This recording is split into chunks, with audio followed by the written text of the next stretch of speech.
সম্মানিত ভিউয়ার্স, আশা করি আপনারা সবাই ভালো আছেন, আমরাও ভালো আছি। আজকের রেসিপি আমাদের হচ্ছে মুরগির মাংস, দেশি মুরগির মাংস। সো এভরিওয়ান, আপনারা ভিডিওটা দেখতে থাকুন এবং কন্টিনিউ দেখতে থাকুন। তেল দিয়েছি আমরা এখানে প্রায় 50 গ্রামের মতো। আমরা এবার দেব পেঁয়াজ, রসুন আর আদা একসাথে দেব। আমরা গোশটা দেব, আগে পেঁয়াজটা সুন্দর করে ভেজে নেব। পেঁয়াজটা হালকা নরম হলেই আমরা এবার রসুনটা দিয়ে দিয়েছি।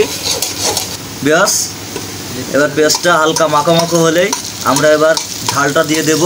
ঝালটা আমরা দিয়ে দিলাম, এবার হালকা করে নেড়ে দেব। পেঁয়াজ আপনারা ভিডিওটা কন্টিনিউ দেখতে থাকুন।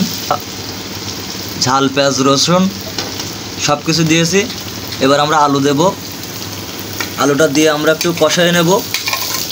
মাখো মাখো হলেই আমরা গোশটা ছাড়বো এর ভিতরে।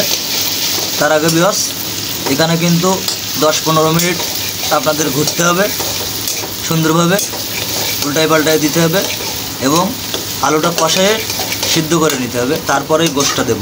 এরপরে আমরা এটা ঢেকে দেব।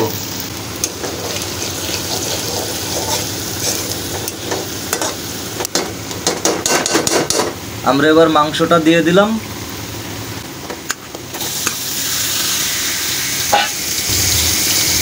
এবার হালকা নেড়ে চেড়ে দেব সুন্দরভাবে।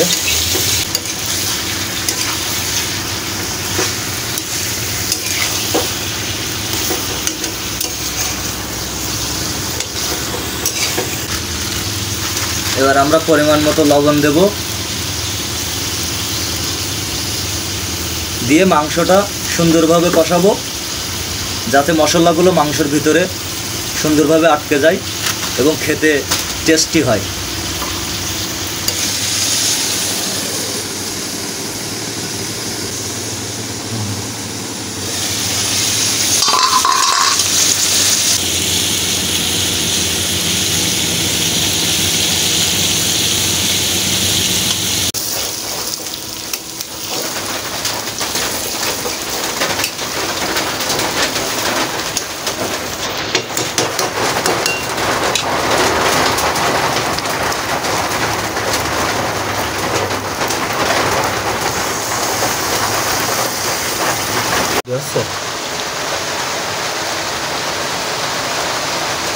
আমরা দেখে নেব আমাদের আলুটা কেমন সিদ্ধ হয়েছে। দেখুন সুন্দর। গোশটা একটু দেখে নেব। এই যে ওয়াও।